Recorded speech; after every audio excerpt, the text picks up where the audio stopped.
Hello साथीहरू। आज त दिनभरि सुतेरै बित्यो। सुत्ता सुत्ता अब त अति भयो भनेर उठेर यसो गाईको गोठतिर गएको। बाछा घाँस खान पाएको रहेनछ, यहाँनिर घाँस खोज्दै रहेछ। त्यसपछि गाई पनि यहाँ घाँस खान पाए हुन्थ्यो भन्दै रहेछ।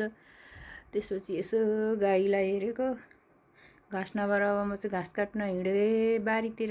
आउनु है, हाम्रो बारीतिर जाउँ। लु, बारी घाँसै घाँस छ, तर छोटो छोटो छ, लामो चाहिँ छैन। सबै छिमेकीहरूले पनि काट्छन् नि त हाम्रो बारीमा घाँस, त्यही भएर छोटो छोटो हुन्छ। पलाउँदै गर्छ, काट्दै गरो।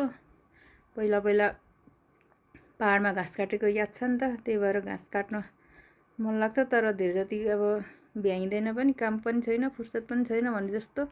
यसो कहिलेकाहीँ भ्याउँदा ओर्दा यसो गाईलाई घाँस काटेर दिन पर्छ भनेर यसो आज चाहिँ घाँस काट्न बारीतिर गएर एक बोरा घाँस काटेर ल्याएर गाईलाई हालेँ। आजको दिन यति भयो। आजको भात पच्यो।